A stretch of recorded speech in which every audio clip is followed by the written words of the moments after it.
Assalamualaikum warahmatullahi wabarakatuh. Jumpa lagi bersama saya Adi di channel Ngulik Sejarah. Dan pada video kali ini saya akan kembali lagi membacakan suatu kisah misteri nih. Yang kali ini berjudul Pocong Kiriman Penghancur Usaha Mie Ayam. Cerita pada kali ini ditulis oleh Cerita Arwah ya teman-teman. Nah, kalian pasti tentunya kangen kan bagaimana tulisan ataupun cerita-cerita dari Cerita Arwah ini.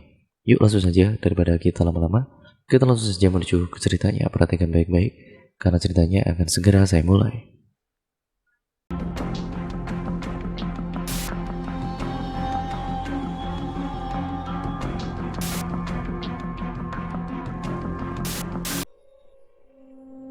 Kali ini Mimin Fitri bawakan lagi kisah persaingan bisnis yang menimpa salah seorang tetangga kontrakanku yang sebut saja namanya Teh Wiwit.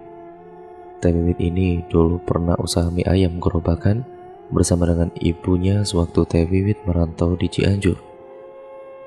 Usaha mie ayam yang dirintis dari nol dengan ibu tercintanya itu rupanya berbuah hasil manis. Dalam sehari omset pendapatan bersih dari penjualan mie ayam ini bisa beromset nominal ya 400 sampai 600 ribu di tahun 2017. Alhasil Teh Wiwit pun perlahan bisa merubah nasibnya dengan membeli sebuah kendaraan dan menyewa toko yang tidak jauh dari rumah kontrakannya agar usaha mie ayam mereka semakin laris dan besar. Nah, gimana kelanjutannya pada kali ini? Terus simak ceritanya sampai habis ya teman-teman. Teh Wiwit di tahun 2017 menempati kontrakan bersama sang ibu tercinta di daerah Cianjur. Sebenarnya Teh Wiwit dan ibunya bukanlah orang asli Cianjur, melainkan berasal dari kota Wonogiri. Ia merantau ke Cianjur karena tuntutan kerja sang suami yang bekerja di sana. Karena tidak ingin berdiam diri di rumah saja, baik Teh Wiwit dan ibunya sepakat untuk membuka usaha mie ayam gerobakan yang dahulu pernah dirintis di kampung halaman. Berbekal dengan kemampuan meracik bumbu mie ayam khas Wonogiri, rupanya mie ayam itu laris manis, dibeli oleh pelanggan sekitar kontrakan tempat Teh Wiwit berjualan. Dari hari ke hari semakin banyak pelanggan yang membeli mie ayam Teh Wiwit sehingga ia memutuskan untuk menyewa sebuah toko untuk dirinya bisa lebih leluasa berjualan. Dari toko mie ayam berukuran 3x3 meter yang ia sewa, perlahan mie ayam Teh Wiwit semakin dikenal dan pundi-pundi uang yang dikumpulkan semakin banyak, sehingga dengan mudah ia bisa membeli sebuah mobil dan memiliki banyak sekali tabungan.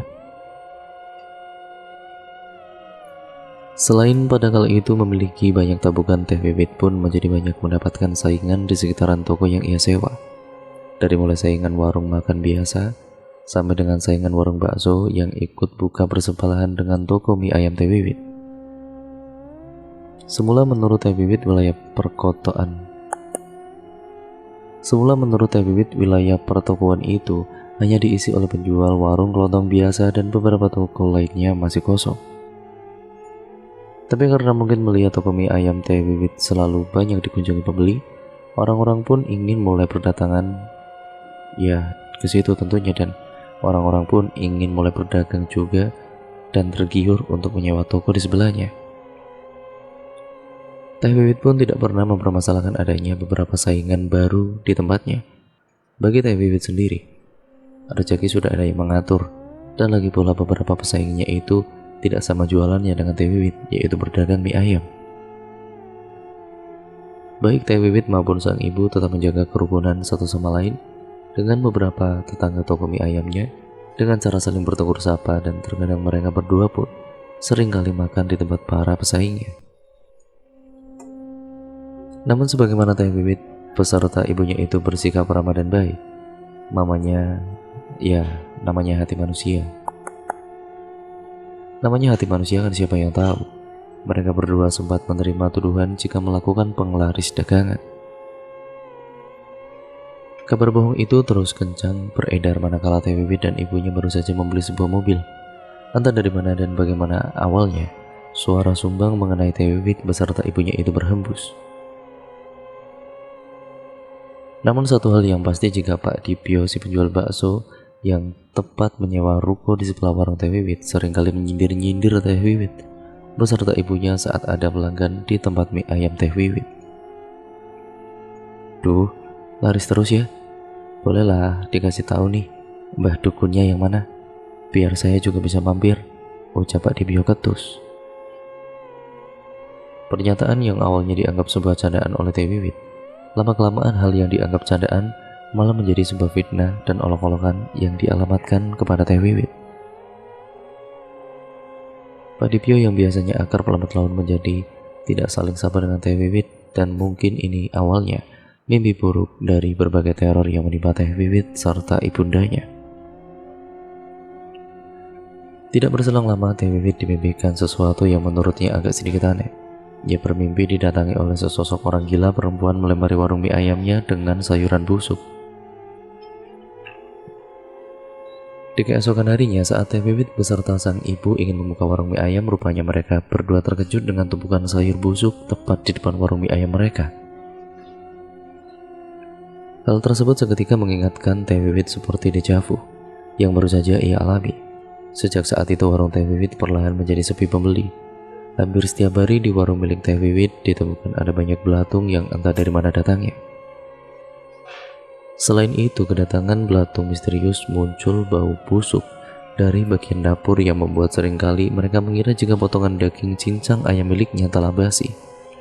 Ya, keluhan dari pelanggan mie ayam Teh Wiwit pun mulai berdatangan. Dari mulai tekstur mie ayamnya yang sudah lengket berlendir seperti mie ayam basi, daging ayam cincang yang berbau, sampai dengan daging ayam cincang tersebut masih terdapat darah segar yang tentu saja membuat pelanggan mie ayam Teh Wiwit menjadi kapok membelinya. Omset ratusan ribu yang bisa dan biasa Teh Wiwit dan juga ibunya raup dalam sehari, ia seketika terjun bebas menjadi hanya laku dalam sehari 5-10 mangkok saja. Ya sudah, karena jualan kita semakin sepi, sekarang kita buka warungnya sampai malam aja. Biasanya kita jam 5 sore sudah tutup. Coba deh kali ini kita buka sampai jam 10 malam, Wit. Kita coba saja dulu, barangkali bisa ramai, ucap sang ibu. Baru saja beberapa hari mereka menjajal jam operasional yang baru, yaitu sampai jam 10 malam. Sekitar jam 9 malam Teh Wiwit saat ingin pergi ke kamar mandi. Ya, dia melihat sekelebatan bayangan putih yang sedang mengintip dari balik pintu kamar mandi itu. Mata Teh Wiwit mencoba memperjelas apa yang ia lihat, dan rupanya bayangan itu adalah sesosok siluet pocong yang kemudian tiba-tiba menghilang. Seketika Teh Wiwit menjerit kepada ibunya, "Sudah, kamu mungkin hanya salah lihat saja, Wit." "Ya," ucap sang ibu mencoba menenangkan anaknya itu. Sesudah dicoba hampir 2 minggu membuka warung mie ayam sampai larut malam, namun masih belum ada perubahan omset sama sekali. Suami Teh Wiwit menyarankan istri dan mertuanya itu untuk mendatangi orang pintar karena ia merasa ada sesuatu yang tidak beres. Berbekal secari kertas alamat paranormal, Teh Wiwit pun dan juga sang ibunda menyambangi rumah paranormal tersebut dan menanyakan perihal usaha mie ayamnya yang janggal setelah ditemukannya sayuran busuk. "Oh, ini ada yang sengaja mengirim hal buruk di tempat usaha kalian. Kalau kalian mau melihat apa yang terjadi, tolong kembali ke sini tepat malam Jumat Kliwon," ucap si paranormal. Teh Wiwit dan ibunya pun awalnya merasa ragu untuk membuktikan ucapan si paranormal, serta ragu untuk kembali ke rumah paranormal tersebut. Teh Wiwit pun dan juga ibundanya pun awalnya merasa ragu untuk membuktikan ucapan si paranormal. Ya, apalagi dia ragu juga untuk kembali ke rumah paranormal itu. Namun karena suami Teh Wiwit mencoba meyakinkan untuk kembali saja pada malam Jumat Kliwon, ya, Teh Wiwit beserta ibunya dengan agak terpaksa kembali ke sana. Setibanya di rumah paranormal, tanpa banyak basa-basi paranormal itu pun mengingat Teh Wiwit dan ibunya, yang kemudian belum lama datang untuk menanyakan perihal usaha mie ayam yang dikerjai oleh pesaingnya. "Saya sudah siapkan minyak yang harus kamu oleskan di kedua sisi alismu. Ya, setelah kamu melihat ada keanehan di warung tersebut, segeralah cuci muka dengan air garam," terang si paranormal. Paranormal tersebut pun berkata untuk sebaiknya segera pindah tempat usaha saja, karena warung mie ayam milik Teh Wiwit sudah tidak layak huni. Karena rasa penasaran yang besar, Teh Wiwit mengikuti instruksi dari paranormal untuk mengoleskan sedikit minyak yang diberikan di kedua alisnya. Menjelang siang sampai dengan sore hari, Teh Wiwit masih belum melihat hal aneh. Ia pun menceritakan kepada sang ibu jika sepertinya pergi ke paranormal itu sia-sia. Dalam keputusasaannya, Teh Wiwit melihat lagi hal aneh yang ada di warung mie ayam itu. Tepat sehabis azan maghrib berkumandang, entah dari mana muncul beberapa segelepatan putih yang berterbangan dan tiba-tiba menghilang. Seketika Teh Wiwit menjadi lemas dan agak gemetar. Bulu kuduknya merinding manakala bayangan acap kali muncul dan menghilang, perlahan membentuk sosok menyeramkan, yaitu pocong yang mengeluarkan belatung serta bau busuk. Teh Wiwit kemudian lalu mencuci wajahnya dengan air garam yang sudah dipersiapkan dan meminta ibu Teh Wiwit untuk segera menutup warung mie ayam sebelum jam 10 malam. "Bu, ayo pulang saja, Bu. Saya sudah lihat kenapa warung mie ayam kita menjadi sepi seperti ini. Tapi nanti saja ya, Bu, saya jelaskan di rumah apa saja yang saya lihat tadi," ucap Teh Wiwit seraya kembali menarik tangan ibunya dan dengan nada bergetar ketakutan.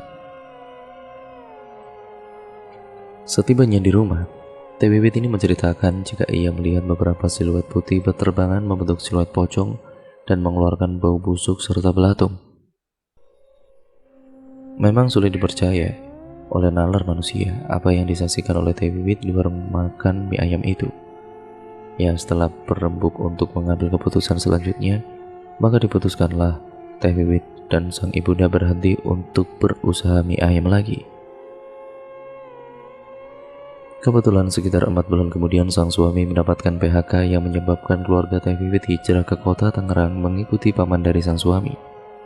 Sedangkan sang ibu kembali ke kampung asalnya di Wonogiri.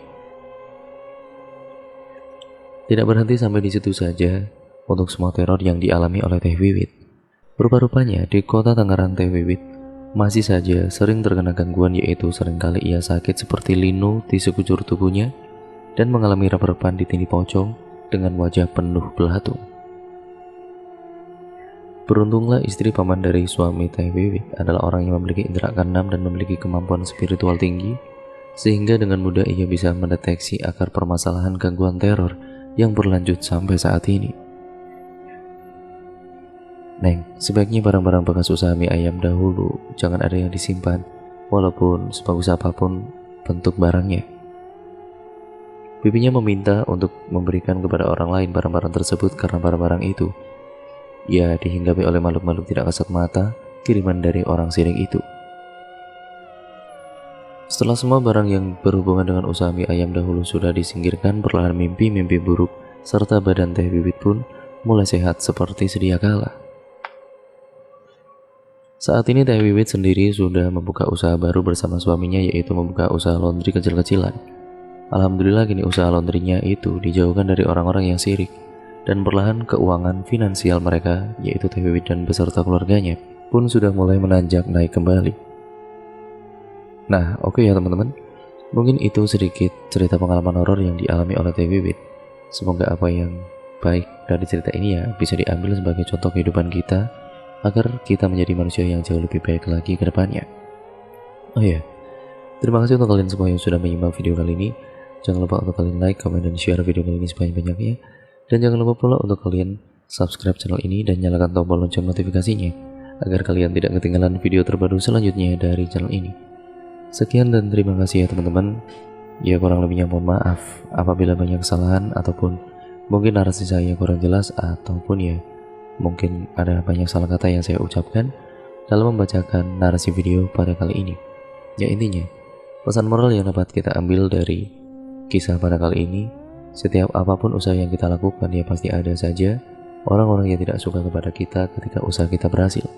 Namun ya banyak juga yang akan mencibir kita selama usaha kita itu belum berjalan. Dan mungkin seperti itu di kehidupan nyata yang mungkin sering dialami oleh orang-orang di luar sana. Ya contohnya si Mbak Wiwit ini dan beserta keluarganya. Jadi pesan kita ya semoga kita selalu mendekatkan diri kepada Allah Subhanahu wa taala dan jangan sampai lengah dan jangan sampai kita meninggalkan apapun yang telah diajarkan seperti kewajibannya yaitu sholat dan ya mungkin kewajiban yang lain-lainnya, yaitu semua agar kita menjadi manusia yang jauh lebih baik lagi dan terhindar dari perilaku-perilaku dari orang yang seperti itu, apalagi kita menjadi pelakunya orang yang seperti itu juga. Semoga kita dihindarkan dari itu semua ya teman-teman. Nah, semoga kalian benar-benar sukses selalu untuk hari-hari kalian ke depannya. Sudahlah, sekian video ini saya akhiri ya teman-teman. Wassalamualaikum warahmatullahi wabarakatuh.